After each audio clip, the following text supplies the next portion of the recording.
তোমাকে বলছে তুমি কত টাকা বিজ্ঞাপনে বাজেট করলে বিক্রয় করতে পারবা 150 কোটি টাকা।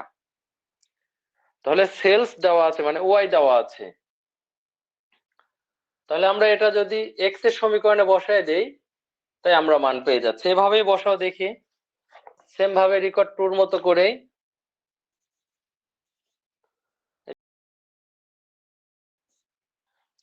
when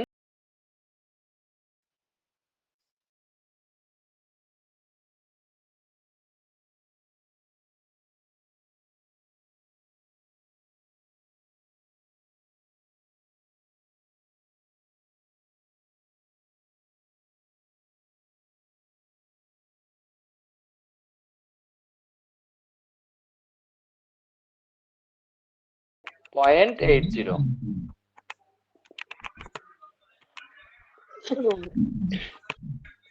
এটা গুণন দিয়ে এটা প্লাস করো।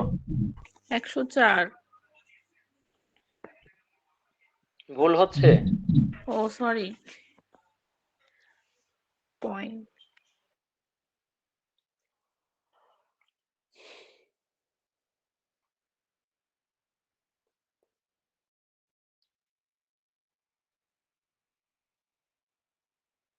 চব্বিশ পয়েন্ট 24.8। এটা দেখো লাখে বলা আছে। তুমি 24.80 লাখ টাকা খরচ করলে 150 কোটি টাকা বিক্রি করা যাবে।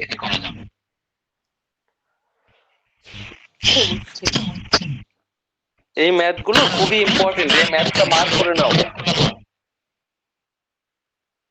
এই ম্যাথটা মার্ক করো, এই ম্যাথটা বারবারই আসছে।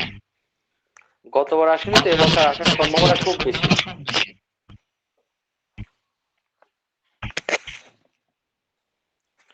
এটা সবচেয়ে বড় ম্যাথ ছিল। এটা কি পারা যাবে?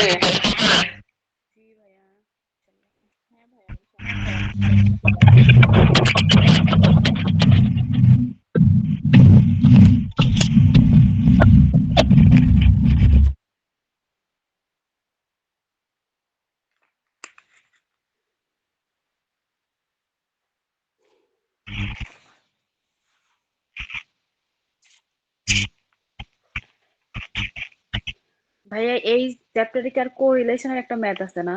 এছাড়া কি ম্যাথ আছে? হ্যাঁ হ্যাঁ, সেম ম্যাথ গুলো নাও যেগুলো হোমওয়ার্ক করতে পারবে, এটা সেম। HW 26, 27, 28।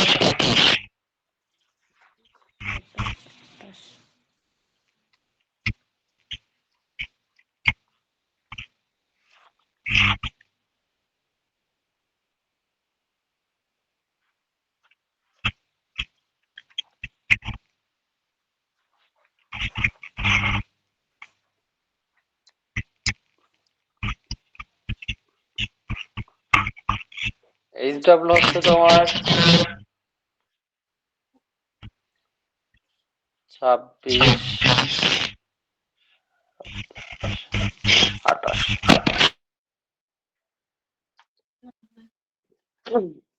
এই তিনটা দেখো সেম ম্যাথ।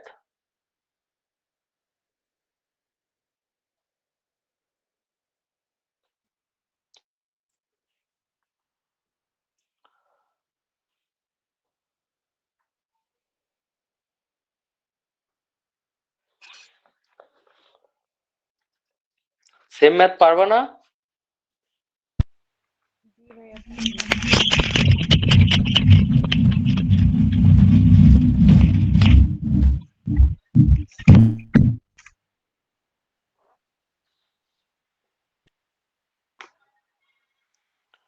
ভাইয়া পারবো না।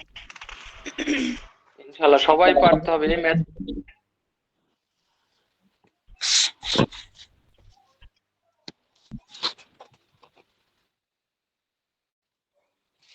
ভাইয়া এখানে হ্যাঁ বলো। রেকর্ডিং ক্লাস হলে সবচেয়ে বেশি ভালো হতো। আজকে আমার ক্লাস করা অনেক একটু সমস্যা হয়ে যাচ্ছে। এরকম অনেক প্রবলেম মানুষের হচ্ছে। সমস্যা তো হতে পারে কোন। এতক্ষণ আপনি অঙ্ক করালে আমি বুঝতে পারিনি ভাইয়া, আমি ক্লাসে ঠিক মতো বুঝতে থাকতে পারলাম না। আর তুমি তো খালি যাচ্ছ আর আসতেছো। বারবার ফোন আসতেছে ভাইয়া আমার সাথে। আসো আমরা এবার আরেকটা নিয়মই আছে এখানে, সেটাতে চলে যাই। প্রবলেম 31।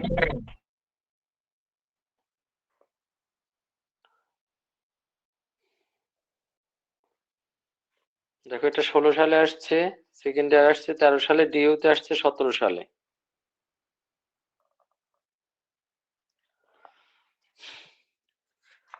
সবাই বইতে যাও, চলো আমরা এটা শুরু করি। এই নিয়মটাও আজকে শিখাই দেই যাতে আমাদের নিয়মগুলো শেষ হয়ে যায়। বই আছে তো সবার সামনে? হ্যাঁ ভাইয়া আছে। আচ্ছা প্রশ্নটা পড়া শুরু করি, চলো আমরা। Capital and profit of a firm are shown কয় in the number following table. হ্যাঁ বলো। কত নাম্বার? 31, 265 পেজ।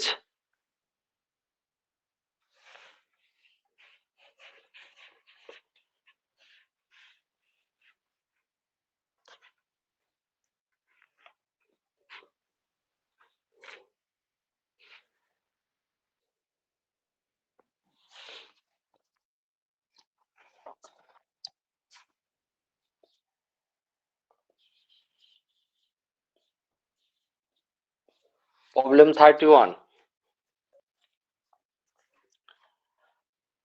দেখো, capital and profit of a firm are shown in the following table. প্রশ্নে দুইটা জিনিস দেওয়া আছে, ক্যাপিটাল দেওয়া আছে আর প্রফিট দেওয়া আছে। যখন প্রশ্নে একের অধিক তথ্য দেওয়া থাকবে, প্রথমটাকে আমরা সবসময় ধরবো এক্স আর দ্বিতীয়টাকে ধরবো ওয়াই। প্রশ্নে যে তথ্য দেওয়া থাকবে প্রথমটা এক্স, দ্বিতীয়টা ওয়াই। তাহলে এখন দেখো, ক্যাপিটাল দেওয়া আছে, প্রফিট দেওয়া আছে। রিকোয়ারমেন্ট একে চাইছে calculate coefficient of correlation between profit and capital. Coefficient of correlation তোমার দেওয়া নোটের দেখো একটা কোরিলেশনের একটা সূত্র দেওয়া আছে, কোরিলেশন একটা বড় সূত্র দেওয়া আছে, summation x y minus summation x into summation y divided n. তার নিচে দেখো রুট ওভার। সবার নোটে দেখো বড় করে একটাই সূত্র দেওয়া আছে। আসসালামু আলাইকুম ভাইয়া, একটু কথা ছিল। হ্যাঁ বলো। বলতেছি এটা কোন সাবজেক্ট আর কোন বই? তুমি পরে আসছো, এটা হচ্ছে অ্যাডভান্স অ্যাকাউন্টিং প্রথম চ্যাপ্টার। অ্যাডভান্স কস্ট অ্যাকাউন্টিং এর প্রথম চ্যাপ্টার। হ্যাঁ, অ্যাডভান্স কস্ট অ্যাকাউন্টিং চ্যাপ্টার 1, ব্যতিক্রম সাজেশন। ব্যতিক্রম সাজেশন। আচ্ছা ঠিক আছে। প্রবলেম নাম্বার কত? প্রবলেম 31। আচ্ছা।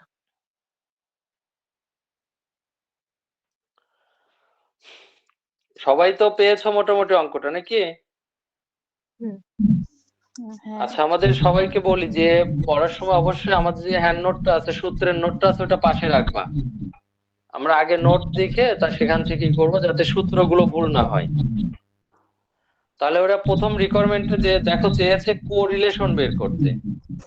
এখন কোরিলেশনের আমরা যে সূত্রটা দিয়েছি সেই সূত্রের মধ্যে দেখো সামেশন আছে সবগুলোর সাথেই, summation x y, summation x into summation y, summation x square. এই জন্য কোরিলেশন চাইলে আমাদের একটা টেবিল করতে হবে যেখান থেকে আমরা যোগফলগুলো বের করে নিতে পারি। তাহলে চলো আমাদের কোরিলেশন বা রিগ্রেশনের জন্য আমরা একই টেবিল করি। আমরা একটা টেবিল করে ফেলি, টেবিলে সবসময় কোরিলেশনের 5 ঘরের টেবিল দরকার হয়। তাহলে এটা আমাদের প্রবলেম 31। প্রথমে আগে এক্স ওয়াই বানাই নেবা, let capital equal to X আর প্রফিটকে আমরা ধরবো ওয়াই। ক্যাপিটাল হচ্ছে এক্স, প্রফিট হচ্ছে ওয়াই। আমাদের দেখো মান আছে কয়টা? 1 2 3 4 5টা। 5টা যদি মান থাকে তাহলে 7টা ঘর দিবা। এভাবে সারি করো। 2টা 3টা 4টা 5টা 6টা 7টা।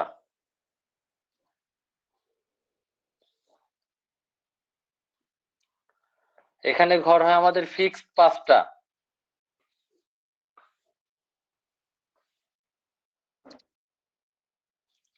একটা x y, x y, x square, y square.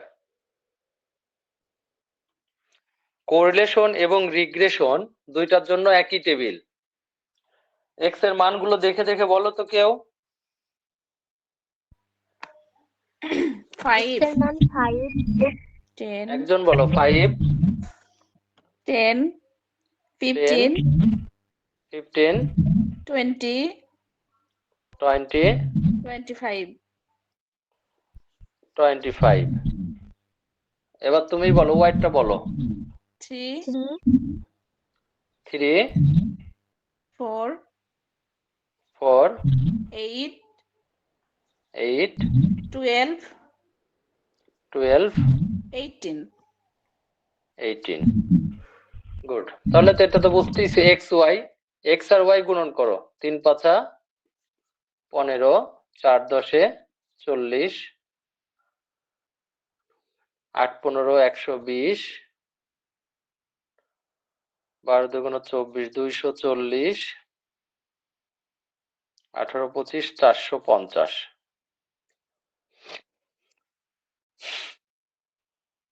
এবারে দেখো টেবিলই বলছে কি করতে হবে। এক্স কে স্কোয়ার করো।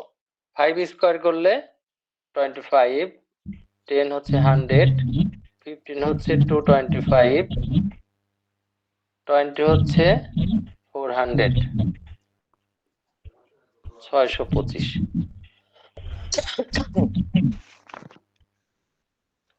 ওয়াই কে স্কোয়ার করো।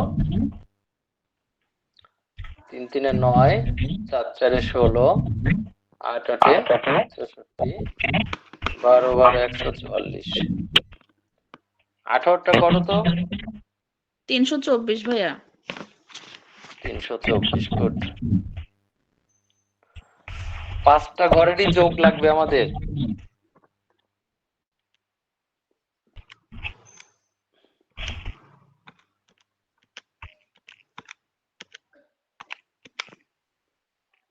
ভাইয়া Y square 557, summation Y square লাস্টেরটা। গুড। 557। 5 জন 5টা করো, বসে থেকে না কেউ।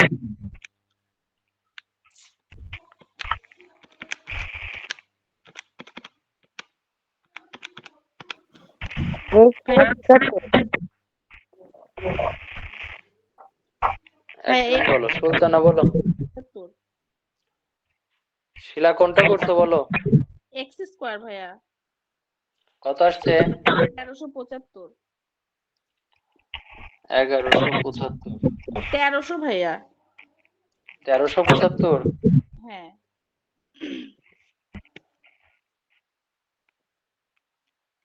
আর কেউ করতেছো না? 865 xy, x y 865, y 45, y হচ্ছে 45। হ্যাঁ। আর এক্স 75।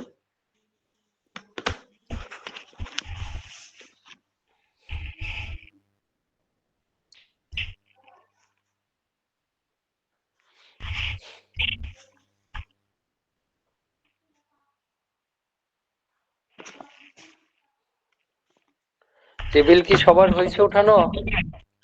হ্যাঁ ভাইয়া। তাহলে আমি এটুকু মুছে দিলাম।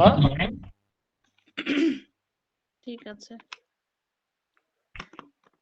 তোমরা সূত্রটা লিখে ফেলো। দেখো সূত্রটা নোটে লেখা আছে। কোরিলেশনের একটাই সূত্র। কোরিলেশনকে আমরা ছোট হাতের আর দিয়ে প্রকাশ করি।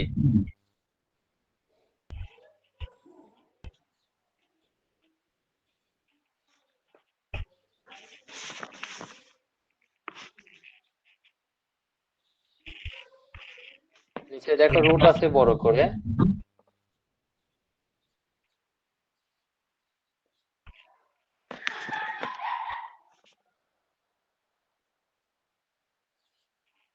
প্রথমটা এক্স সেম, এবার দ্বিতীয়টা ওয়াই। সূত্র বড় হলেও মনে রাখা সহজ আছে।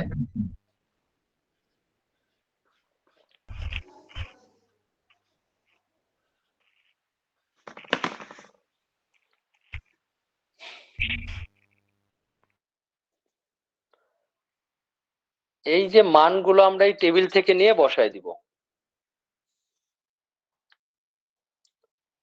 এক্স ওয়াই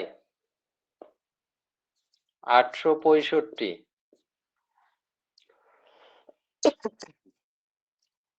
এক্স 75 গুণন ওয়াই 45, এন এর মান 5। আমাদের মোট সংখ্যা ছিল দেখো 5টা। নিচে রুট এক্স স্কোয়ার 1375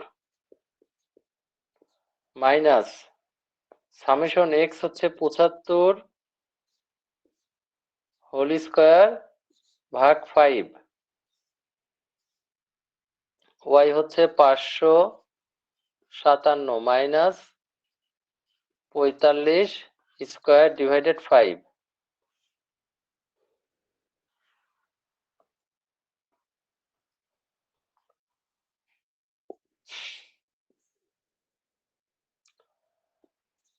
$865 মাইনাস, এই কাজটা একেবারে করো তো এনিওয়ান। 75 গুণন 45 ইকুয়াল দিয়ে ভাগ 5। 675 ভাইয়া। 675 হ্যাঁ।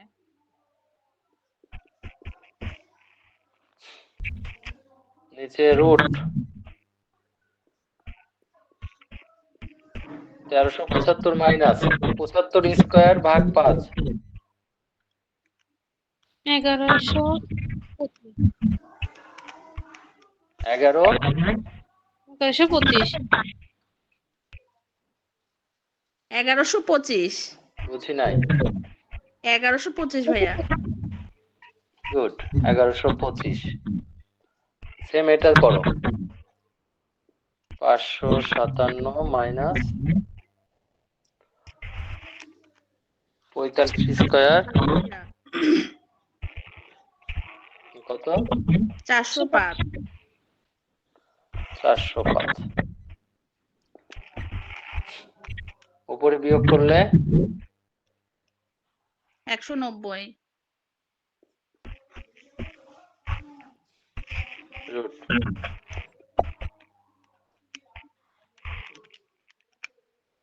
পরেরটা 205, সরি 250। 250 গুণন 152।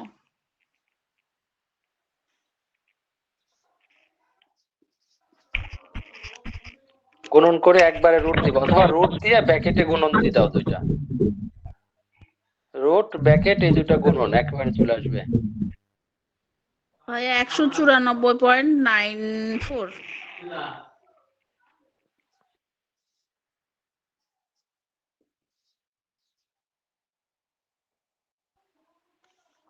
ভাগ দিলে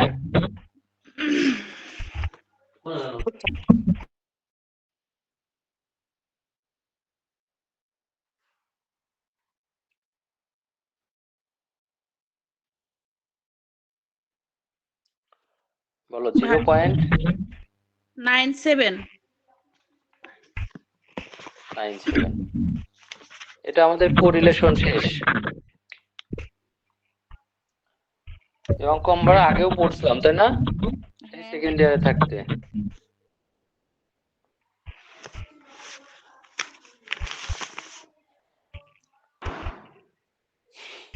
কারো বুঝতে কি সমস্যা হচ্ছে?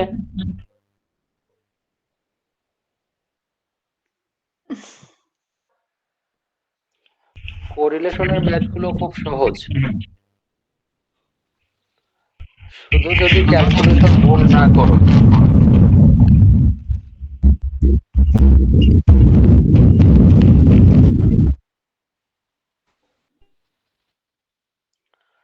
আমরা কি পরে রিকোয়ারমেন্টে যাব? হ্যাঁ জি ভাইয়া। পরে রিকোয়ারমেন্টটা দেখো, বলছে regression equation of profit on capital. প্রফিটকে আমরা কি ধরেছিলাম?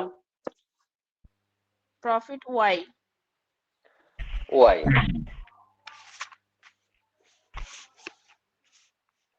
আমাদের রিগ্রেশনের প্রথম সূত্রটাই দেওয়া আছে, দেখো। ওরা চেয়েছে তোমার কাছে এটা রেকর্ড ট্রু।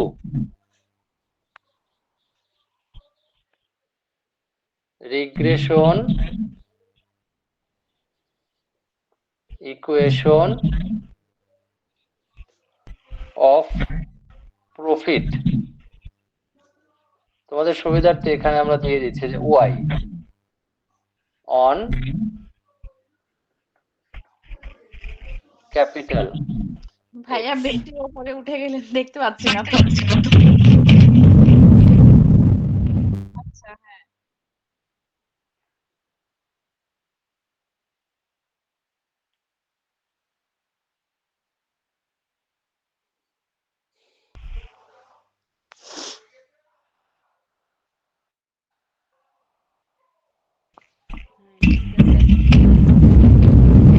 বুঝছে? দেখো আমাদের রিগ্রেশনের সূত্রের প্রথম সূত্রটাতেই বলা আছে এই কথাটা, regression equation of y on x. এটা সূত্রে লেখা আছে, দেখো, y equal to a1 plus b1x।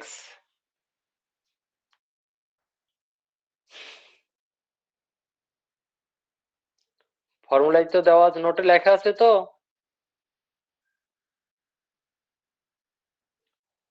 তাহলে এখন এইটার হেয়ার করতে হবে, এখান থেকে আমাদের a1 লাগবে, b1 লাগবে।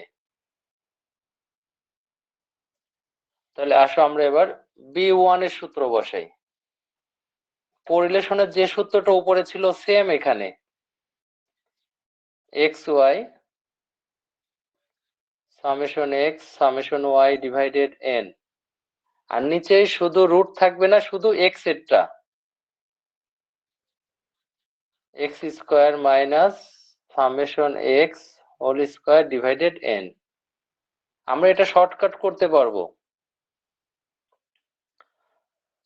উপরের x y এর মান ছিল 865 মাইনাস 75 গুণন 45,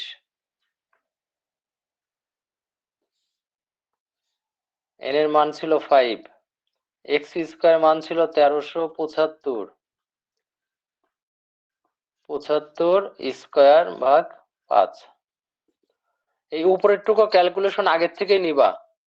এখানে দেখো ক্যালকুলেশন দেওয়া ছিল, আমাদের আসছিল কত, 190 একেবারে। আর নিচে এক্স এরটার ক্যালকুলেশন ওখানে আমরা পাইছিলাম, দেখো 250।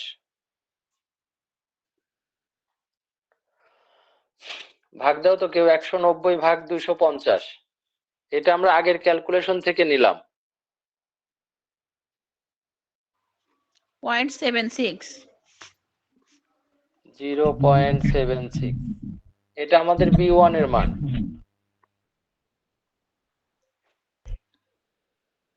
ভাইয়া অঙ্কের থেকে হেয়ারই তো বড়। হ্যাঁ, এটাতে কাজ এটাই, এর একটু বড়ই হবে, আরো একটু বাড়বে। হ্যাঁ, এবারে a1 a1 হ্যাঁ।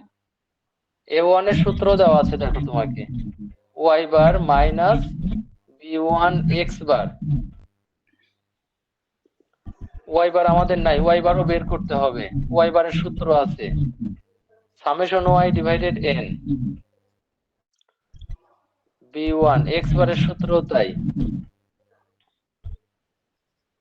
Summation x divided n। Summation y দেখো ছিল 45, ভাগ করলে পাওয়া যেত ভাগ 5, b1 এর মান আমরা পাইছি হচ্ছে 0.76 গুণন সামেশন x কত পেয়েছিলাম, 75, n মানে 5, ভাগ দাও তো 5 নং 45, আর এখানে গুণন ভাগ করলে আসে 15। একবারে গুণন দিতে হতো, ভাগ করে গুণন।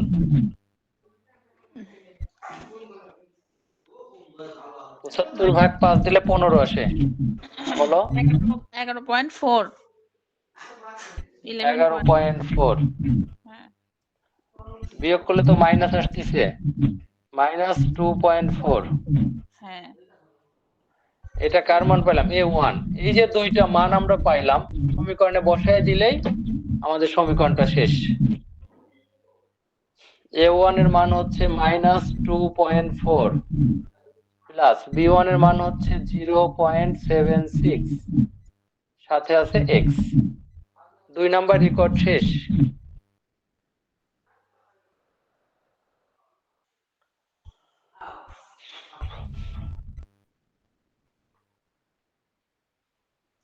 বুঝি নাই এনিওয়ান? এগুলো তো সহজ জিনিস না, বুঝতে পারার কথা। বুঝতে পারছি ভাইয়া। গুড। আরো একটা রিকোয়ারমেন্ট আছে। ওই যে আগের অঙ্কটার মতো এখন ওরা তোমাকে x এর মান বলে দিবে, y বের করতে হবে।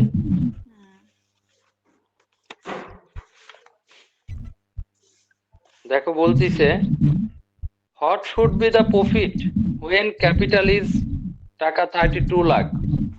বলছে what should be the profit, profit কত হবে? প্রফিট মানে কি y না? হ্যাঁ ভাইয়া। আমরা প্রফিটকে ধরেছিলাম y, বলছে y কত হবে যদি ক্যাপিটাল মানে x এর মান যদি 32 লাখ হয়।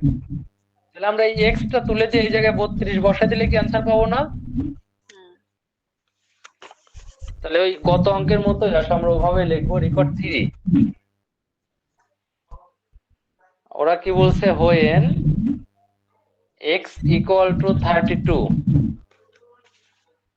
then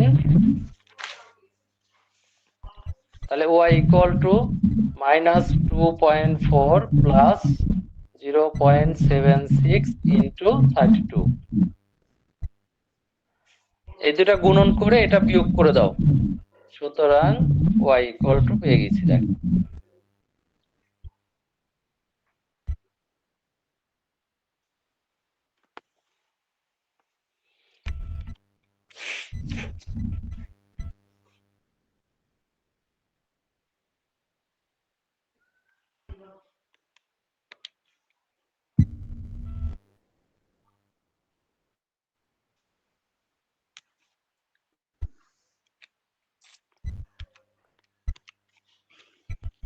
Anyone বলো? খুব সহজ কাজ। দেখো গুণন করে প্লাস মাইনাস করো। 21.92। 21.92, এটা অ্যান্সার আমাদের। ভাইয়া এই যে A1 এর সূত্র কি এইটাই, y bar minus B1 x বার? x বার, হ্যাঁ। তোমার কাছে কি নোট আছে? নোট মেসেঞ্জারে আছে, এখনো শেষ করি নাই। তবে আমি বুঝতে পারছি। মেসেঞ্জারে থাকলো, মেসেঞ্জার থেকে খাতায় তুলতে হবে। হ্যাঁ এই এমনি চ্যাপ্টারের কাগজে ম্যাথ লিখছি। করার আগে তুমি বা অন্য একটা খাতা, একটা হ্যান্ড নোটের খাতা বানাবা, শুধু সূত্র থাকবে সেখানে। তাহলে তোমার পেজও উল্টানো লাগবে না। ছোট্ট একটা খাতা করবা যেখানে শুধু ফর্মুলা গুলো লেখা থাকবে। তাহলে তোমার সুবিধা হবে কি, যে যখন যে বই পড়ো ওই খাতাটা খোলা থাকলেই হয়ে যাবে, আর কোনো চেঞ্জ করা লাগবে না, তোমার পেজও উল্টানো লাগবে না, দেখা সুবিধা হবে। সূত্রগুলো ফন্টে রাখলে অনেক সময় লেখা বুঝতে পারবে না বা পরে আসবে, দেরি হবে, তাহলে তোমার সূত্রটা তুলতে সুবিধা হবে। এজন্য সবাই সূত্রের জন্য ফর্মুলার একটা ছোট খাতা বানাবা, তাহলে সেই খাতায় আমরা এগুলো দেখে দেখেও মোটামুটি লিখতে পারবো। সূত্রগুলো না জানলে তো অঙ্ক হবে না। জি। তাহলে আমরা দেখো এই একটা অঙ্কে কয়টা জিনিস শিখলাম? কোরিলেশন শিখলাম, রিগ্রেশন শিখলাম। রিগ্রেশন ইকুয়েশন আর হচ্ছে হ্যাঁ, রিগ্রেশনের আমরা যে দুইটা সূত্র দিয়েছিলাম, দেখো দুইবার সূত্র লেখা আছে। রিগ্রেশনের মোট সূত্র আছে 4টা। প্রথম একবার regression equation of y on x এর এই সূত্রটা দেওয়া আছে a1 b1 দিয়ে। দ্বিতীয় আবার x এর সূত্র দেওয়া আছে, x এ পাশে এসে y এ পাশে চলে আসছে, আর a2 b2 দিয়ে আছে একটা। আর দুইটা তো আমরা আগের অঙ্কে করেই ফেললাম। এই মোট 4টা সূত্র দেওয়া আছে রিগ্রেশনের, এর বাহিরে কোনো সূত্র হয় না। ওকে। তাহলে রিগ্রেশনের আমাদের মনে করো রিগ্রেশন কোরিলেশন শেষ। এই চ্যাপ্টারে ম্যাথ থাকলো আর একটা, আমরা আগামী দিন করেই পরের চ্যাপ্টারে চলে যাব ইনশাল্লাহ। এখানে একটা অঙ্কই আছে শুধু লিস্ট স্কয়ার মেথডের। আমাদের নোটের প্রথমে দেখো হাই অ্যান্ড লোর পরেই লিস্ট স্কয়ারের সূত্র দেওয়া ছিল। তাহলে তুমি ইচ্ছা করলে লিস্ট স্কয়ার অঙ্ক করেই ফেলতে পারো নিজেই। এই নিয়মের সাথে সামঞ্জস্য আছে, এই একই নিয়ম। তোমাকে বলে যে এই যে b1 এই মানটাকে বলা হয় লিস্ট স্কয়ার। এই দুইটুকুর কাজ আছে লিস্ট স্কয়ারে। কত নাম্বার ভাইয়া? হ্যাঁ, আমি এখন এই ম্যাথ গুলো তোমাকে বলে দিচ্ছি প্রথম থেকে, যে কোন কোন ম্যাথ গুলো দেখবা। সব ম্যাথ দেখার দরকার নেই।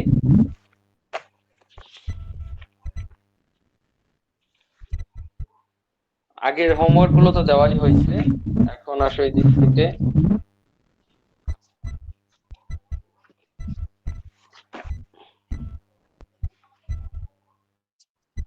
হোমওয়ার্ক কত? 26, 27। আগে তো দিয়েছি যে না 26, 27, 28, তাই না? হ্যাঁ ভাইয়া।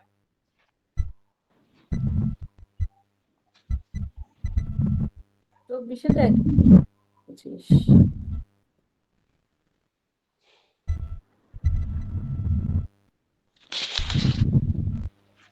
আরো একটা দেখে দিচ্ছি দাঁড়াও।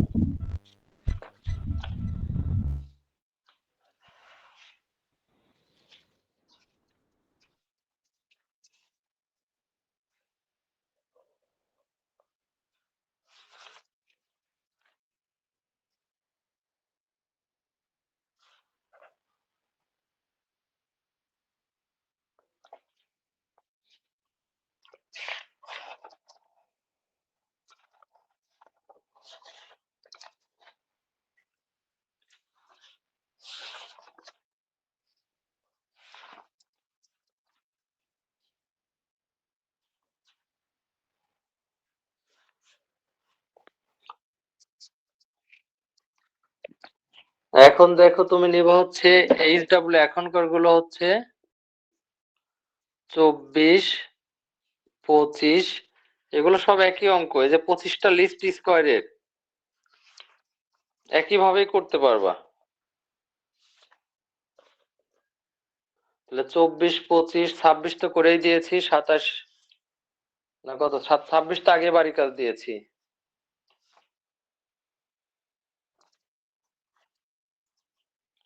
31 তো করেই ফেললাম। এদিকের অঙ্ক আছে হচ্ছে আবার 30। অঙ্ক তো শেষই হয়ে যাবে, শেষ করে দিবা তোমরা, আর এখানে রাখার দরকার নেই। চ্যাপ্টার আর আমরা পড়তে যাচ্ছি না। আচ্ছা ভাইয়া শেষ করে দেন। অঙ্ক নাই আর এখানে। এই আজকের যে আগে 3টা দিয়েছি আর এই 3টা, এই 6টা অঙ্ক করলে অধ্যায় শেষ। আমরা নেক্সট ডে 2 নম্বর চ্যাপ্টারে যাব। 2 নম্বর চ্যাপ্টারে একটু সুবিধা আছে, ওটাতে অ্যালোকেশন, কোনো সূত্র নাই, 2টা মেথড আছে, 2টা ক্লাসে শেষ করে দেব ইনশাআল্লাহ। একটা হচ্ছে রিপিটেড মেথড, একটা ইকুয়েশন মেথড। ভাইয়া হ্যাঁ বলো। এবার নাকি কোনো হচ্ছে বিগত বছরের প্রশ্ন রিপ্লে করবি না? তাহলে প্রশ্ন কোথা থেকে করবে? প্রশ্ন এই বই থেকেই হবে, বুঝছো? যেগুলো আমরা হুবহু আসবে না, কিন্তু রুলস গুলো ঠিক থাকবে। আর এবারের প্রশ্ন ভালো হচ্ছে, প্রশ্নের স্ট্যান্ডার্ড আছে। তোমাদের যদি কেউ বলে যে ওই সালের কোশ্চেন আসবে না বা এসবগুলো ভুয়া কথা। প্রশ্ন বইয়ের ভিতর থেকে আসবে, রুলস মনে করো এই অঙ্কটাই আসলো, মনে করো এই অ্যামাউন্ট গুলো মিলবে না।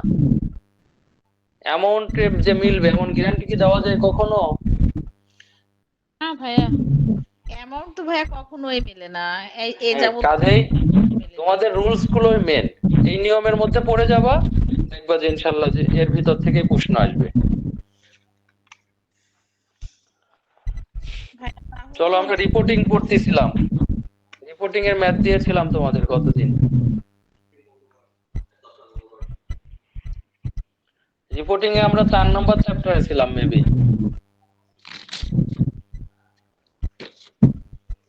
রিপোর্টিং।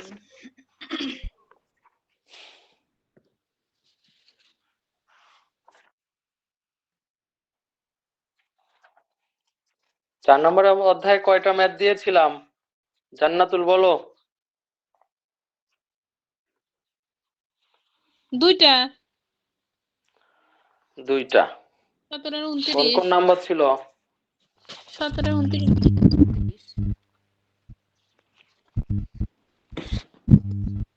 আর ভাইয়া 17, 18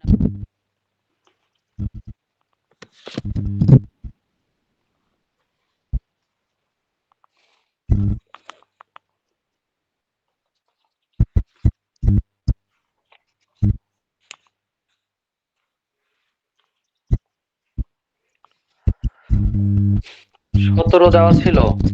আর কত? 18 আমি করে দিয়েছিলাম। 29। কোনো প্রবলেম আছে কি?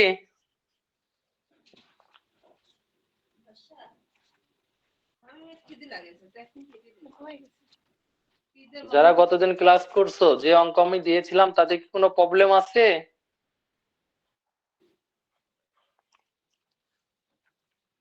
প্রবলেম তো হওয়ার কথা না। 29টা আমি করি আমরা নাই। 2 বছরের অঙ্ক করেছিলাম। 29 যেটা ছিল সেটাতে 3 বছর ছিল শুধু। জি তাছাড়া তো কোনো প্রবলেম হওয়ার কথা না। জি জি। না ভাইয়া কোনো প্রবলেম। আচ্ছা, যে যে করছো পড়া শেষে একটা করে ছবি তুলে দিও তো দেখি কে কে করছো। ভাইয়া আমি করি নাই। হ্যাঁ আমিও করি নাই। আমি বিউটি করনি, আনিশা করনি, আর কে করনি? ভাই আমি করছি জাহান আমি করছি ভাইয়া। আমিও করছি। তুমি করছো, গুড। একটা ছবি তুলে দিও। শিলাত কি পারো এই অঙ্ক?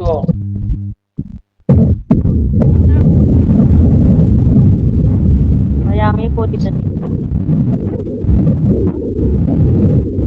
এবার কি অবস্থা? ওই 17, 18 এদিকেই করছি, বাট কোনো কিছু করা হয় নাই। করনি কেন? করতে হবে তো, নইলে তো ওই যে আজকের পড়া জমে গেলে তো ডাবল হয়ে যাবে।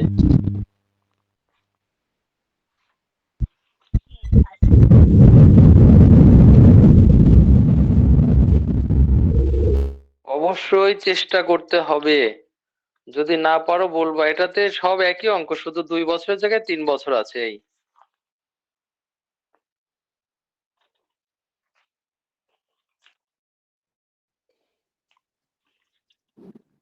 খুবই ইম্পর্টেন্ট ম্যাথ গুলো, বুঝছো? ভাইয়া আমরা কোনটা? গতদিন যে নিয়মটা করেছি, 3টা ম্যাথ তো একই। এর ভিতর থেকে যে কোনোটা আসতে পারে। আর এগুলো তো আমরা আগেও একবার সেই 3rd ইয়ারে থাকতে, অবশ্যই এটা অনেক আগের কথা।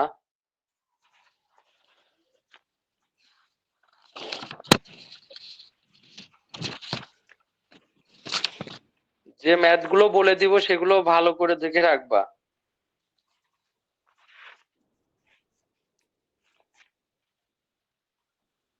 ভাইয়া করবো না, সমস্যা নেই, করবো না। বনে করলে কি আর করার সেই সময় আছে?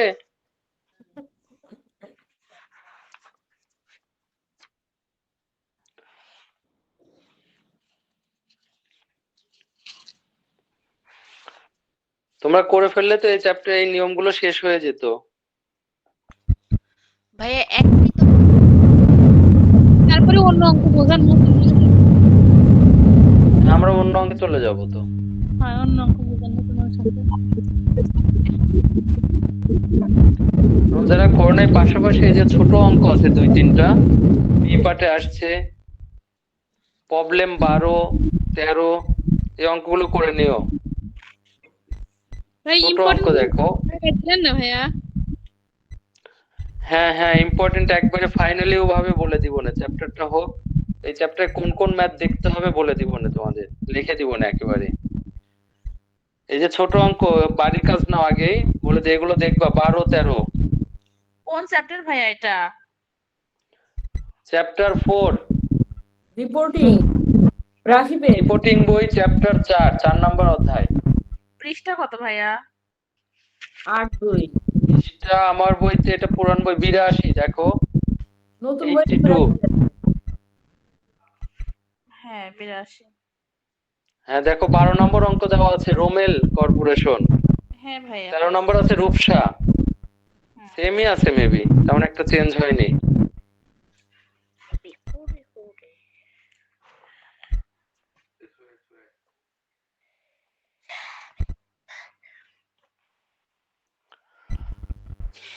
তাহলে চলো আমরা এখন নতুন নিয়মে চলে যাই। যারা আজকে আসছে চলো আমরা নতুন অঙ্ক করাই। ইসরাত জাহান গুড, ছবি দিয়ে দিছো। এখন যে নিয়মটা করাবো এই নিয়মটাও বেশি ইম্পর্টেন্ট, বুঝছো? এই নিয়মের নোটস তো তোমাদের দিতে পারেন, দেওয়া হয়নি, মনেই তো ছিল না। আচ্ছা পড়া শেষে নোটস দিয়ে দিচ্ছি, আমি একটা অঙ্ক করাই নেই, অঙ্ক করলেই তো তোমাদের বুঝতে পারবা যে কোন অঙ্ক। তোমরা সবাই প্রবলেম 27 বের করো। এনইউ এমবিএ ফাইনাল অ্যাকাউন্টিং 2020-এ আসছে, দেখো প্রবলেম 27 পেজ 93 পেজে 27 নম্বর অঙ্ক।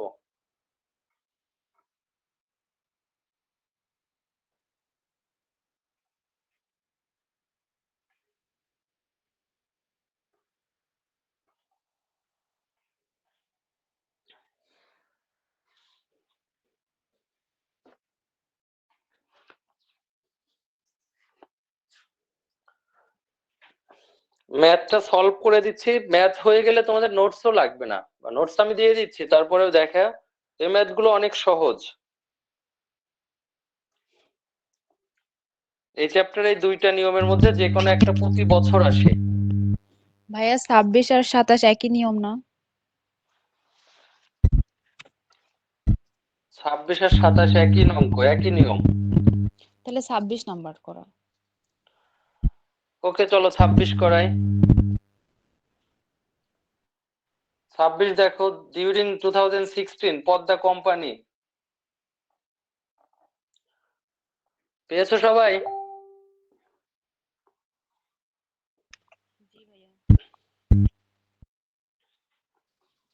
জি ভাইয়া। ওকে গুড, চলো আমরা প্রশ্নটা পড়ে দেখি। আর তার আগে বলে দেই, শোনো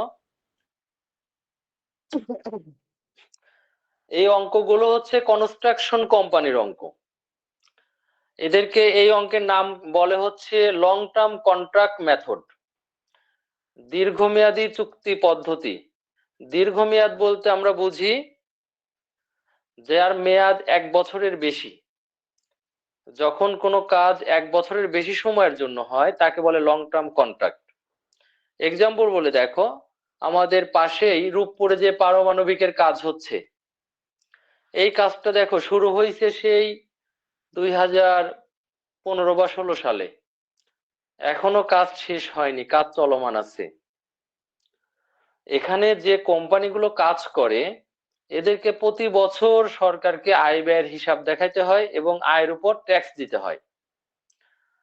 তাহলে এখন কোনো কাজ শুরু হয়েছে কিন্তু এখনো শেষ হয়নি, না হলে কিন্তু হিসাব নিকাশ করা কঠিন, যে কাজ যেটুকু হয়েছে আরো শেষ হতে কত টাকা লাগবে, তার আগেই কি আয় ব্যয় হিসাব করা যায়? সঠিক হিসাব করা সম্ভব নয়। তবুও প্রতি বছর এদেরকে সরকারকে হিসাব দিতে হয় আয় ব্যয়ের। এই ধরনের কাজকে বলে হচ্ছে লং টার্ম কন্ট্রাক্ট মেথড। কাজ শেষ হওয়ার আগে আমাদের আয় ব্যয়ের হিসাব দিতে হয়। তাহলে কাজ শেষ হওয়ার আগে আমরা আয় ব্যয়ের হিসাব কিভাবে করতে পারবো সেটাই শিখাবো এই অঙ্কে। এই জন্য এটাকে বলে লং টার্ম কন্ট্রাক্ট মেথড। এই অঙ্কের মোট 4টা জাবেদা থাকে, 4টা জাবেদা ফিক্সড। আমি তোমাকে পড়া শেষে নোটস দিয়ে দিচ্ছি, আর আগে অঙ্ক বলে দিই। এই যে 4টা অঙ্ক পাবা নোটস, অঙ্ক করার সময় 4টা জাবেদা ফিক্সড, যে এই অঙ্ক যতগুলোই আসুক জাবেদা ফিক্সড, জাবেদার কোনো চেঞ্জ নাই। প্রশ্নে আমাদের দেখবা 4টা লাইন দেওয়া থাকে, এখান থেকে আমরা 4টা জাবেদা দিব। তাহলে দেখো এখানে মনে করো আমরা একটা কনস্ট্রাকশন কোম্পানির কাজ করব, হিসাব রক্ষণ করব।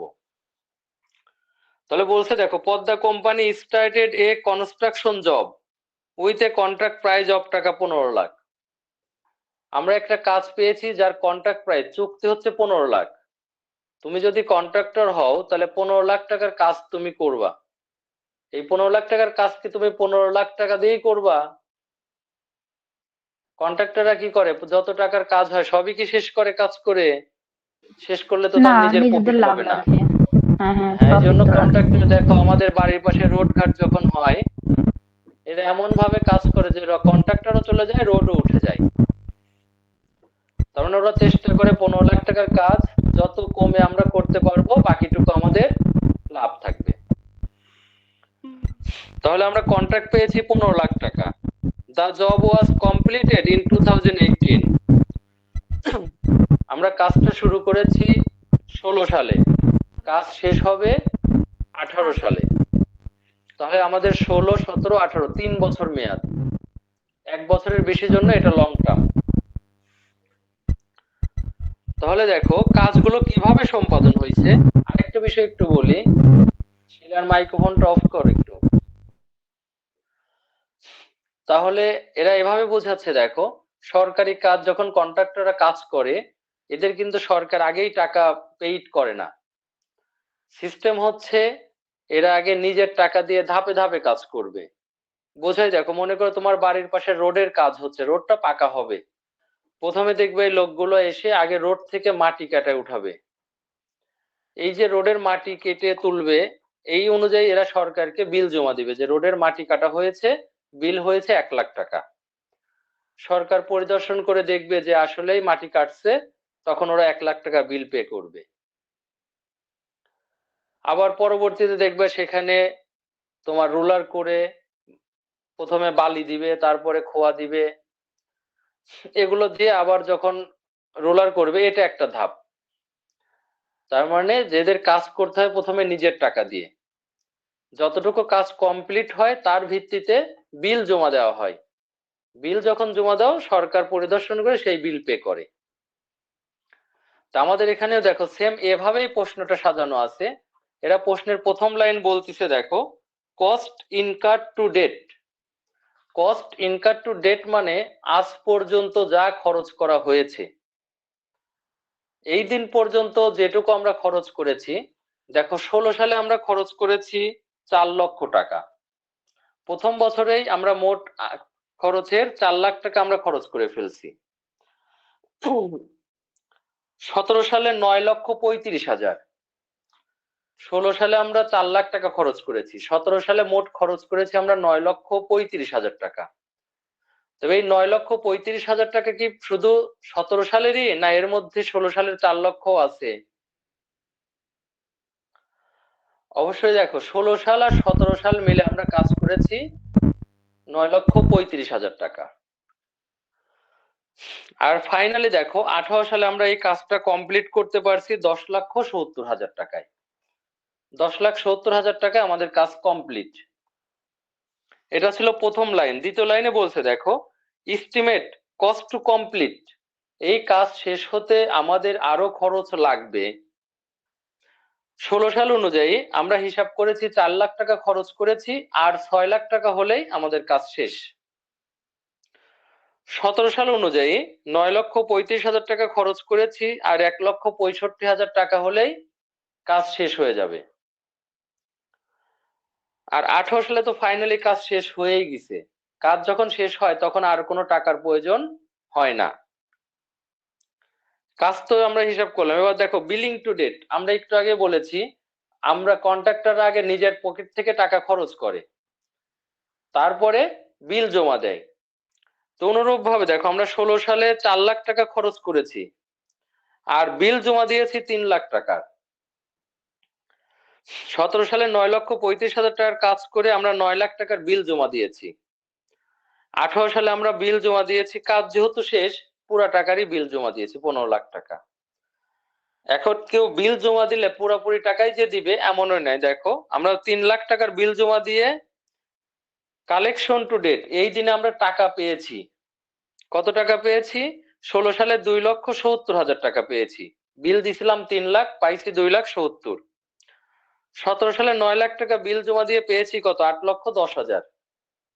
18 সালে আমরা 15 লাখ টাকা বিলের মধ্যে 14,25,000 টাকা পেয়ে গেছি। এখন রিকোয়ারমেন্ট দেখো, ইনস্ট্রাকশন বলছে compute the amount of Gauss profit. তোমার কাছে আমরা জানতে চাচ্ছি যে গস প্রফিট, আমাদের মোট লাভ কত হয়েছে। রিকগনাইজ ইচ ইয়ার, প্রতি বছর, মানে তুমি 16 সালে কত লাভ করেছো, 17-তে কত লাভ করেছো, 18-তে কত লাভ করেছো।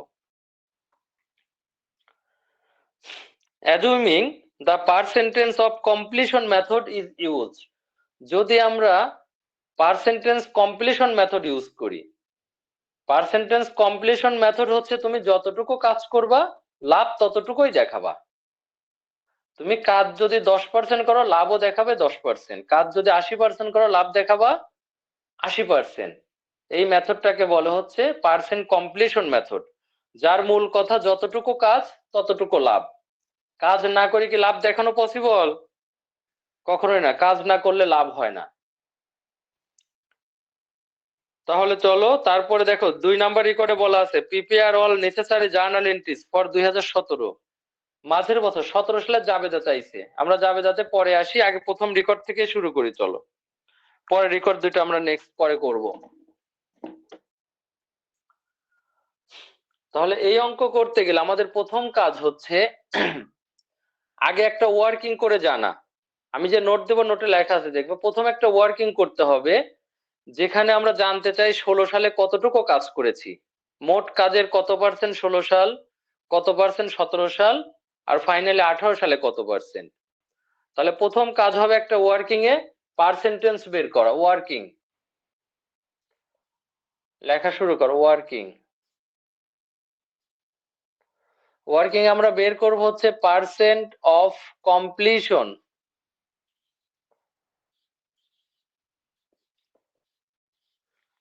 আমরা কত পার্সেন্ট কাজ শেষ করেছি এটা জানতে চাচ্ছি আমরা। পার্সেন্ট কমপ্লিশনের সূত্র, প্রশ্নের প্রথম লাইন দেখো, প্রশ্নের মধ্যে লেখা আছে cost incurred, cost incurred to date divided estimated total cost into 100। না, এই একটা অঙ্ক পারলে নোটও দরকার হবে না, এই অঙ্কটাই মনে কর নোট হয়ে যাবে। এই অঙ্কটার মধ্যে সবকিছুই আছে প্রায়। কস্ট ইনকার টু ডেট প্রশ্নের প্রথম লাইনেই দেওয়া আছে দেখো, এস্টিমেটেড টোটাল কস্ট গুণন 100। এবার আসো মান বসাই। প্রথমে ফর 2016, আমরা প্রথমে 16 সালের কাজ করব। 16 সালের ঘরে দেখো কস্ট ইনকার টু ডেট, প্রশ্নের প্রথম লাইন ছকের মধ্যে 16 সালের ঘরে কয় টাকা লেখা আছে? 4 লক্ষ। 16 সালে আমরা কাজ করেছি 4 লাখ, 4 লাখ টাকা আমরা খরচ করেছি। ঠিক এই দ্বিতীয় লাইন নিচের লাইনে দেখো বলা আছে 4 লাখ টাকা তুমি খরচ করেছো, বলা হচ্ছে cost estimated cost to complete, কাজ শেষ হতে আরো দরকার। অলরেডি আমরা 4 লাখ খরচ করেছি, দ্বিতীয় লাইনে বলছে কাজ শেষ হতে আরো 6 লাখ টাকা দরকার। তাহলে 4 লাখ খরচ করেছো আর 6 লাখ টাকা হলেই কাজ শেষ। তাহলে দুইটা মিলে মোট কত টাকা লাগবে? এই দুইটা যোগ করলে পাবো টোটাল কস্ট। 4 লাখ আমাদের অলরেডি খরচ হয়েছে, প্লাস কাজ শেষ করতে আরো 6 লাখ লাগবে, গুণন 100। তাহলে তুমি একবারই করতে পারো 6 আর 4 10 লাখ, তাহলে 4 লাখ ভাগ 10 লাখ গুণন 100। তাহলে দেখো আমরা 16 সালেই কাজ করে ফেলছি 40%। আমরা মোট কাজের 40% কাজ করতে পারছি 16 সালে। এবার আসো পরেরটাতে যাই। ফর 2017, 17 সালের ঘরে দেখো প্রশ্নে সুন্দর করে লেখা আছে আমরা খরচ করেছি মোট 9,35,000। এত টাকা খরচ করে ফেলছি, বাট মনে হচ্ছে এর সাথে আরো টাকা লাগবে। 9,35,000 তো আমরা খরচ করেইছি, আরো টাকা লাগবে 1,65,000 গুণন 100। তাহলে 9 লাখ আর 1 লাখ, 10 লাখ 65 আর 35, মোট 11 লাখ হচ্ছে। 9,35,000 ভাগ 11 লাখ গুণন 100 দাও, দেখো তো কত পার্সেন্ট আসে। Anyone first? 85%। 85%, 85% বিউটি।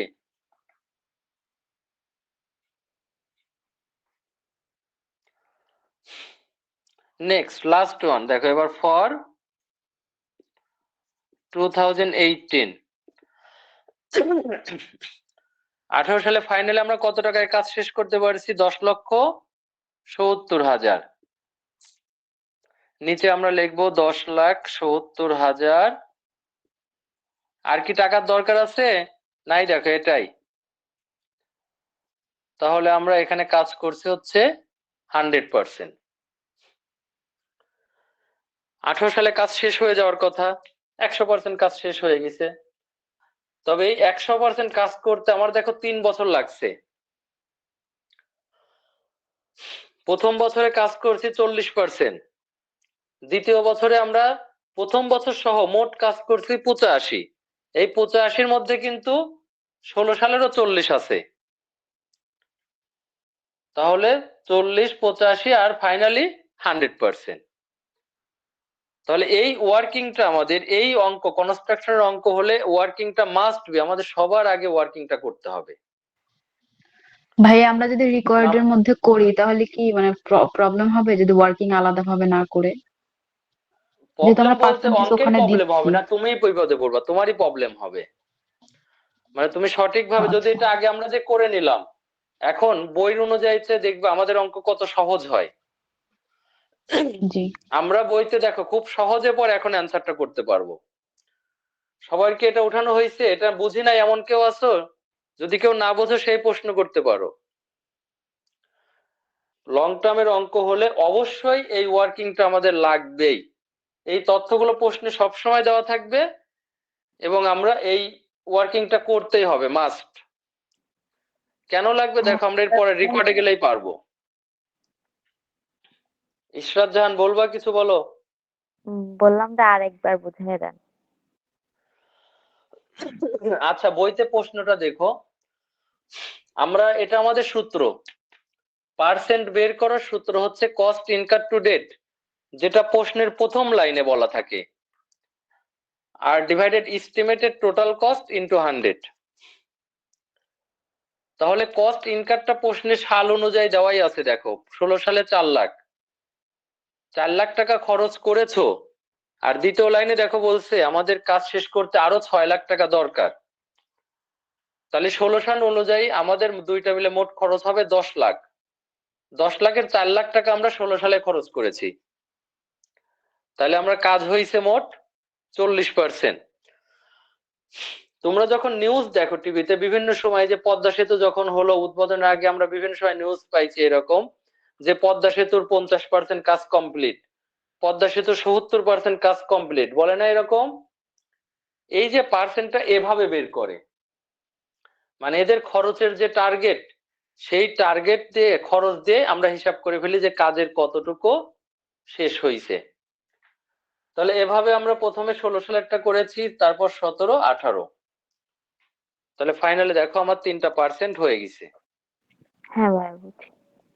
গুড, এতটুকু ওয়ার্কিং ছিল। এবার আমরা রেকর্ড 1-এ চলে যাব, চলো। তাহলে এটা মুছে দিলাম নাকি?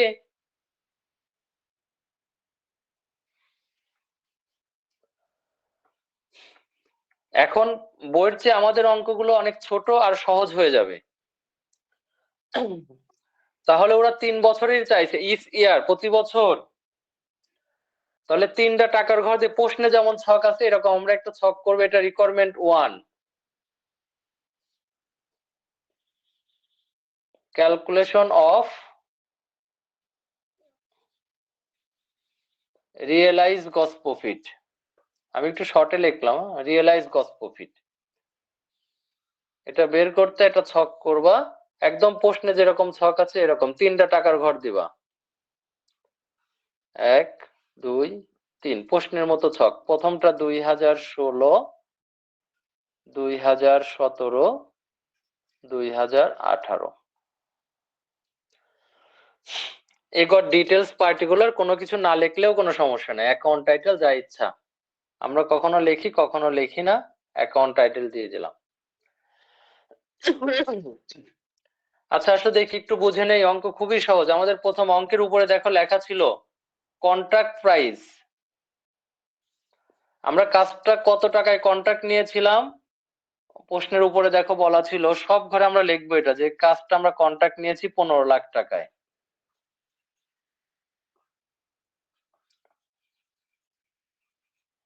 কাজটা আমরা কন্ট্রাক্ট নিয়েছি 15 লাখ টাকায়। মনে করতে হবে যে এটা আমাদের সেলস, এই কাজটা আমরা এত টাকায় কন্ট্রাক্ট নিয়েছি, এটা বিক্রি করতে পারবো। তাহলে এটা করতে গেলে তো আমাদের খরচ আছে, এখান থেকে আমরা মাইনাস করব, less estimated total cost, estimated total cost. এই এস্টিমেটেড টোটাল কস্টটা আমরা দেখো ওয়ার্কিং এ পেয়েছিলাম, ওয়ার্কিং এ প্রত্যেকটা সালেরই নিচে যাওয়া ছিল। 16 সাল অনুযায়ী যদি আমরা যোগ দাও, দেখো 10 লাখ আসে। ওয়ার্কিং থেকে নিবা নিচের টুকু যোগ করে, এটাতে যায় দেখো 11 লাখ আসবে যোগ দিয়ে, আর এটাতে তো আছে একটাই 10,70,000। 16 সাল অনুযায়ী আমরা 15 লাখ টাকার কাজ 10 লাখে শেষ করতে পারবো। যদি 15 লাখ টাকার কাজ তুমি 10 লাখে শেষ করো, তাহলে 5 লাখ টাকা তোমার লাভ। তাহলে 16 সাল অনুযায়ী আমার লাভ হওয়ার কথা 5 লাখ। 17 সাল অনুযায়ী আমার লাভ হওয়ার কথা ছিল 4 লাখ। আর ফাইনালি আমার লাভ হয়েছে 4,30,000। এটাকে আমরা বলে থাকি গ্রস প্রফিট, শুধু গ্রস প্রফিট। আমাদের দেখা অনুযায়ী যে এইটা লাভ হতে পারে আমাদের, বাস্তবে কি লাভ হয়েছে না হয়েছে তাহলে আমরা একটু দেখি। তাহলে যত লাভ হতে পারে, আমরা তো 100% কাজ কি 16তে করতে পারছি, করি নাই। এর নিচে আমাদের ওই ওয়ার্কিংটা আমরা লিখবো, পার্সেন্ট কমপ্লিশন।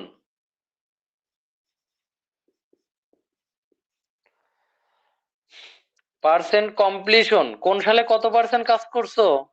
16 সালে 40%, 17 সালে 85%, ফাইনালি 100%।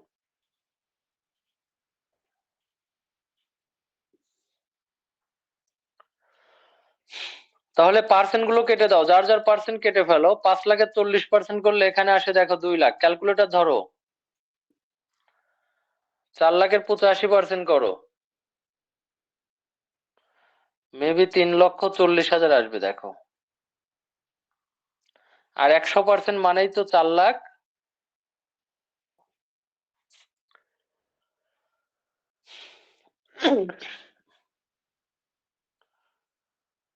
আচ্ছা তোমাদের এখান থেকে একটু একটা বিষয় বলি, জান্নাতুল বলতে পারো, দেখো আমরা 16 সালে 2 লাখ টাকা ইনকাম করেছি, লাভ করেছি।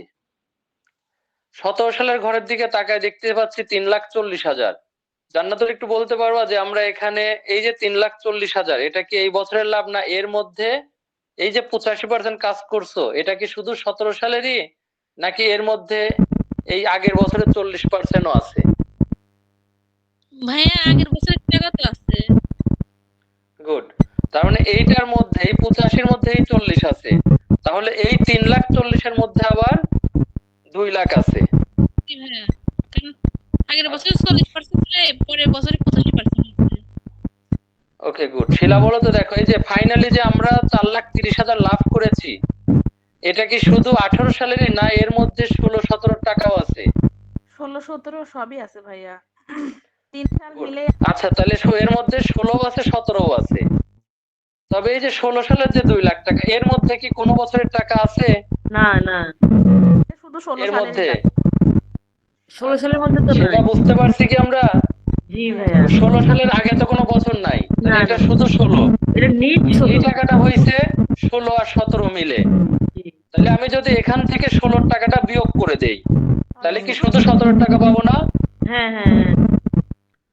গুড। শুধু আবার 17 এখান থেকে যদি আমি 17 টাকাটা বাদ দেই, তাহলে আবার কাটটা পেয়ে যাব, 18 টাকা পেয়ে যাব, তাই না? জি। তাহলে আমরা এটার নাম না দিয়ে সরাসরি এখানে আসলে লিখি লেস, এখান থেকে আমরা মাইনাস করব প্রিভিয়াস ইয়ার প্রফিট, পিভিআস। প্রিভিয়াস মানে বুঝি তো আমরা নাকি, পূর্বের, প্রিভিয়াস ইয়ার প্রফিট, পূর্বের বছরের লাভ। তাহলে 16 সালের আগে কি কোনো বছর আছে? না ভাইয়া। নাই, তাহলে এটা 0। 17 আগে কোনটা? 16, তাহলে এখান থেকে 16টা বাদ দিব, 2 লাখ। 18 আগে কোনটা? 17, এখান থেকে আমরা 17 সালের প্রফিটটা বাদ দিব। তাহলে দেখো আমরা 16 সালে লাভ করি 2 লাখ টাকা, 17 সালে লাভ করি 1,40,000 টাকা, আর 18 সালে লাভ করি 90,000।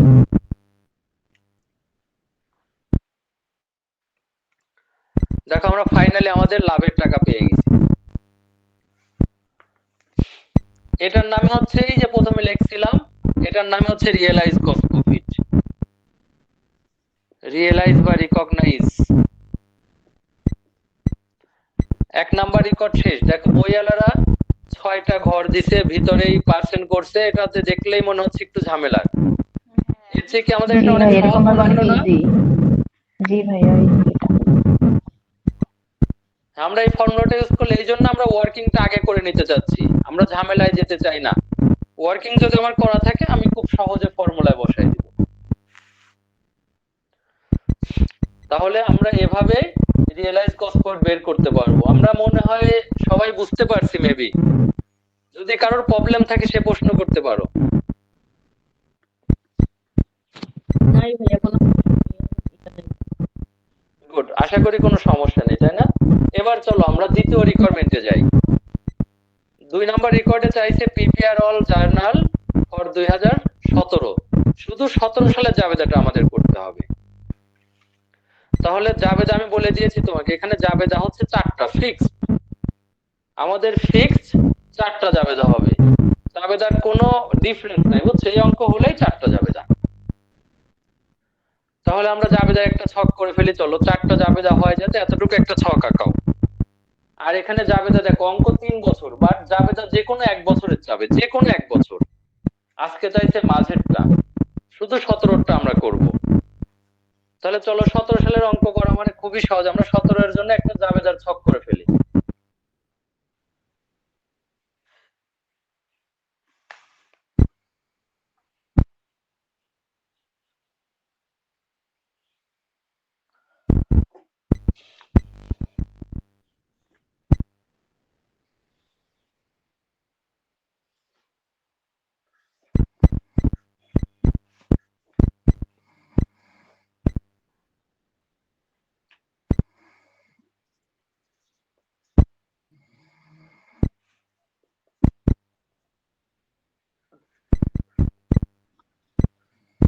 সবার হচ্ছে স্পিকারটা হচ্ছে মিউট করে দাও তো, শব্দ হচ্ছে। তাহলে আমরা জার্নাল এন্ট্রি শুরু করি, চলো। মূল বই মানে মেন প্রশ্নটা সামনে রাখবা একটু, তাহলে আমার জাবেদা বুঝতে খুবই সুবিধা হবে। আমাদের প্রশ্নের, দেখো আমাদের মূল প্রশ্নের মধ্যে ছকের মধ্যে 4টা লাইন দেওয়া আছে, আমরা জাবেদাও বলেছি 4টা। তাহলে এই লাইন থেকে আমরা প্রথম সিরিয়ালে জাবেদা দিব। আমাদের প্রথম লাইনটা আছে দেখো, কস্ট ইনকার টু ডেট। এই যে কস্ট ইনকার টু ডেট, এই লাইনের জাবেদা হবে, যখনই প্রশ্নে দেখবা যে কস্ট ইনকার টু ডেট প্রথমেই বলা থাকে, ওই লাইনটার জাবেদা লিখবা সরাসরি। আমাদের ডেটের ঘরে কাজ নেই, শুধু 2017 লিখে রাখবা।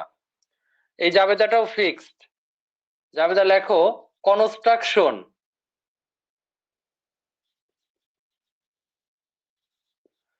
Construction in process,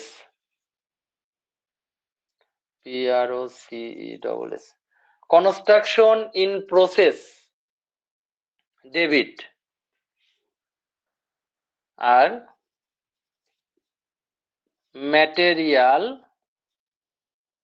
comma cash comma payable. Material cash payable credit, এটা ফিক্সড যাবে, তো এটা ফিক্সড। যখনই তুমি প্রশ্নে দেখবা যে লেখা আছে কস্ট ইনকার টু ডেট প্রথম লাইন, তার জাবেদাটাই হবে construction in process debit material cash payable credit. ভাই এখানে কি তিনটাই লিখতে হবে, ম্যাটেরিয়াল, ক্যাশ, পেয়েবল? হ্যাঁ, তিনটাই লিখতে হয়। কেন লিখতে হয় এটাও তোমাকে বলেই দিচ্ছি। তুমি যদি কোনো কন্ট্রাক্টর বা বাড়ির কাজ করো, ম্যাটেরিয়াল, বাড়ির কাজ করতে ম্যাটেরিয়াল লাগে। ম্যাটেরিয়াল কি? ইট, বালু, সিমেন্ট, রড, এগুলো হচ্ছে ম্যাটেরিয়াল। আচ্ছা, তারপরে লেবার লাগে। লেবারদের কি কি দিতে হয়? বেতন বা মজুরি দিতে হয়, টাকা দিতে হয়। এই জন্য নগদ টাকার জন্য ক্যাশ। আরো কি দরকার হয়? আমরা সবকিছুই কিন্তু নগদ টাকায় সবসময় করতে পারি না, কাজ করতে গেলে কিছু বাকি রাখতে হয়। এই বাকিটার জন্য হচ্ছে পেয়েবল। তাহলে প্রথম জাবেদাটা ফিক্সড, আমরা মুখস্থ করে ফেলবো যে কস্ট ইনকার টু ডেটের জাবেদা হচ্ছে construction in process debit material cash payable credit. এবার আসো টাকা কিভাবে লিখবো। আমরা প্রথম লাইনের দিকে তাকাবো। দেখো 17 সালের ঘরে টাকা লেখা আছে, এখানে একটু ব্র্যাকেটে দেখাই রাখবে, নাহলে পরে মনে থাকবে না। 17 সালের ঘরে লেখা আছে, দেখো প্রথম লাইন 9,35,000। এই 9,35,000 টাকা কিন্তু শুধু 17 সালের একার না, এর মধ্যে 16 সাল আছে। এই জন্য যখনই টাকা লিখবা, যে বছরের অঙ্ক তার থেকে তার আগের বছরটা বিয়োগ করে দিবা। তাহলে এখানে আমাদের এই 17 সাল থেকে আমি 16 সালের টাকাটা বাদ দিব। 16 সালের টাকা আছে দেখো 4 লাখ।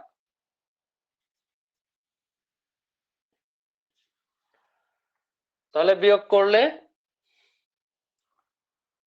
কত টাকা আসে? 5,35,000।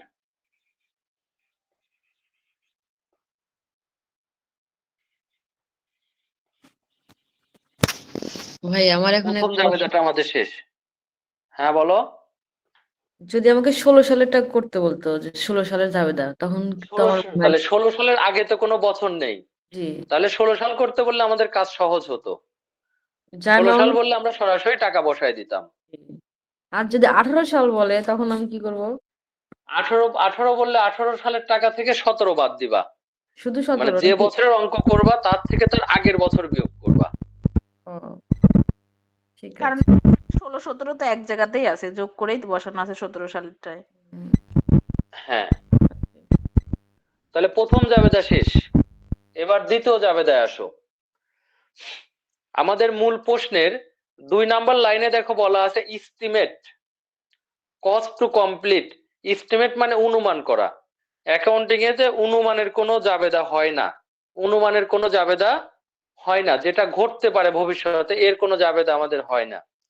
তার মানে আমরা কখনোই 2 নাম্বার লাইনের কোনো জাবেদা দিব না। তাহলে আমরা সরাসরি 3 নাম্বার লাইনে চলে যাই। 3 নাম্বার লাইনে দেখো সুন্দর করে বলা আছে বিলিং, বিলিং টু ডেট, আমরা বিল কবে জমা দিয়েছি। তাহলে আসো এই বিলিং এর জাবেদা আমরা লিখি। বিলিং এর জাবেদাটা বিলিং অ্যাকাউন্ট রিসিভেবল ডেবিট,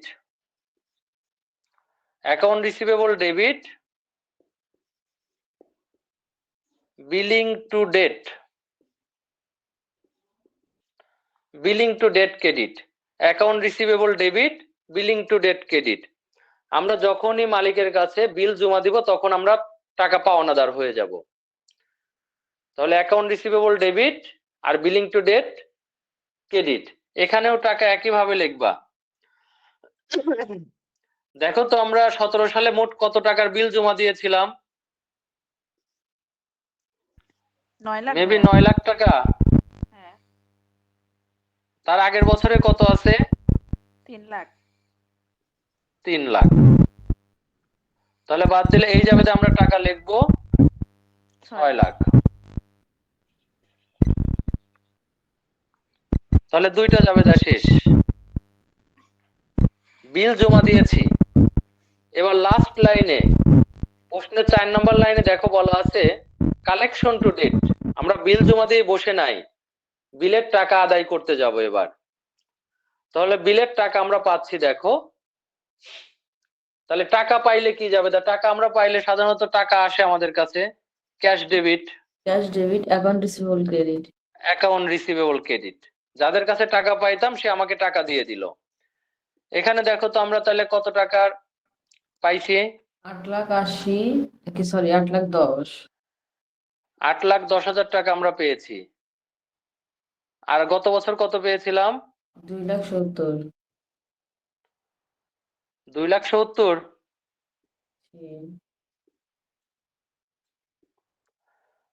বিয়োগ দিলে এখানে টাকাটাও পেয়ে যাবা।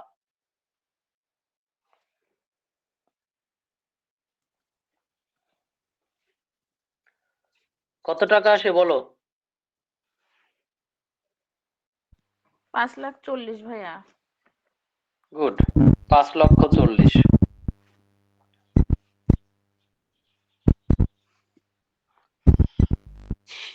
তাহলে 3টা জাবেদা শেষ। এই জাবেদাগুলো কখনো চেঞ্জ হবে না। এই কনস্ট্রাকশন অঙ্কে যখনই আমরা যাব জাবেদাগুলো একেবারে ফিক্স। তাহলে এই 3টা জাবেদা আমরা দিতে পারলাম প্রশ্ন থেকে। এই 3টা জাবেদা আমরা দিলাম প্রশ্ন থেকে দেখে দেখে। আর নিচে যে জাবেদাটা দিব এটা তোমার মুখস্থ জাবেদা, একেবারে ফিক্সড। তাহলে 4 নম্বর জাবেদাটা আসো। আচ্ছা, তার আগে একটু জিনিস বলে দেই। দেখো, আমরা সিম্পলি কোনো জিনিস যে দামে ক্রয় করি অথবা যে দাম যত টাকা খরচ করে আমরা পণ্যটা উৎপাদন করি, তুমি তৈরি করতে যে টাকা খরচ করবা, কেউ যদি সেই দাম বলে তুমি কি বিক্রি করবা? আমরা কেউ কি এটা বিক্রি করি যে যে টাকা খরচ হয়েছে সে দামেই আমরা বিক্রি করব? কেউ কি করব? কখনোই করি না, তাই না? কেন করি না? কারণ আমরা ব্যবসা করি, ব্যবসার মূল উদ্দেশ্য হচ্ছে মুনাফা অর্জন করা। তাহলে আমরা চেষ্টা করব আমাদের যাই যত টাকা খরচ পড়বে তার চেয়ে বেশি দামে বিক্রয় করা। তাহলে আসো আমরা এখানে দেখি 17 সালে আমাদের লাভ কেমন, কি অবস্থা ছিল। এই জন্য এখানে জাবেদা আসো। প্রথমে জাবেদা লিখবে 4 নম্বর জাবেদাটা, কনস্ট্রাকশন এক্সপেন্স। কনস্ট্রাকশন এক্সপেন্স নির্মাণ করতে আমাদের যে খরচ হয়েছে, কনস্ট্রাকশন এক্সপেন্স ডেবিট। এই কনস্ট্রাকশন এক্সপেন্সে সব সময় প্রথম জাবেদার টাকা লিখবা।